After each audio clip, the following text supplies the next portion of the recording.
नमस्कार दोस्तों, आपका बहुत बहुत स्वागत है विक्ट्री ऑफ IS-20 में। दोस्तों, आज की इस ऑडियो आर्टिकल में हम लोग बात करने वाले हैं भारत में जैविक कृषि के बारे में। दोस्तों, जैसा कि आप जानते हैं कि वैश्विक महामारी कोविड-19 के कारण पूरे विश्व में बेहतर स्वास्थ्य व सुरक्षित भोजन की मांग में वृद्धि हुई है। भारत को यदि देखा जाए तो जैविक कृषकों की संख्या के मामले में प्रथम स्थान पर है तथा जैविक कृषि क्षेत्रफल के मामले में 9वें स्थान पर है। चलिए देखते हैं जैविक कृषि क्या होती है। जैविक कृषि कृषि की वह विधि है जिसमें संश्लेषित उर्वरकों एवं संश्लेषित कीटनाशकों का प्रयोग बिल्कुल न्यूनतम मात्रा में किया जाता है तथा जिसमें भूमि की उर्वरा शक्ति को बचाए रखने के लिए फसल चक्र, हरी खाद, कंपोस्ट आदि का प्रयोग किया जाता है। दोस्तों, यदि भारत में देखा जाए तो सिक्किम पूरी तरह से जैविक कृषि विधि अपनाने वाला भारत का पहला राज्य बन गया है। त्रिपुरा और उत्तराखंड राज्य भी इस लक्ष्य की प्राप्ति की दिशा में प्रयास कर रहे हैं। इस जैविक कृषि का उद्देश्य कृषि आधारित उद्योग के लिए भोजन और फीड स्टॉक की बढ़ती आवश्यकता के कारण प्राकृतिक संसाधनों के सतत उपयोग के लिए आदर्श पद्धति है। भारत में उत्तर पूर्वी पारंपरिक रूप से जैविक कृषि के अनुकूल हैं और यहाँ रसायनों की खपत देश के बाकी हिस्सों की तुलना में बहुत ही कम होती है।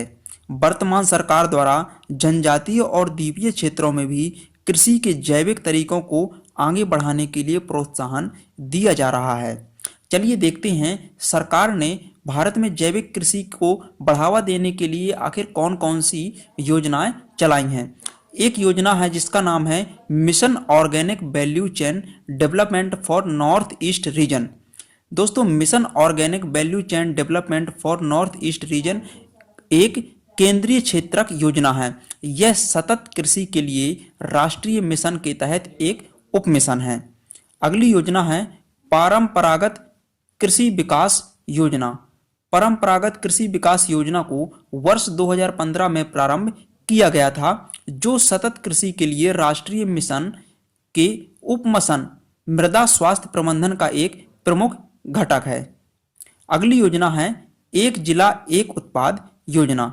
इस कार्यक्रम का उद्देश्य स्थानीय स्तर पर विशेष उत्पादों की अधिक दृश्यता और बिक्री को प्रोत्साहित करना है ताकि जिला स्तर पर रोजगार पैदा हो सके।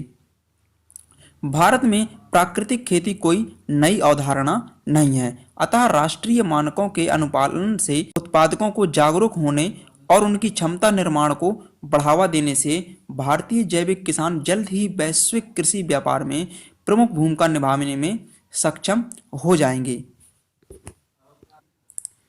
तो दोस्तों, इस ऑडियो आर्टिकल में हम इतनी ही बात करेंगे और दोस्तों, यदि ये ऑडियो आर्टिकल आपको पसंद आए तो वीडियो को लाइक करें और चैनल को सब्सक्राइब करें। धन्यवाद।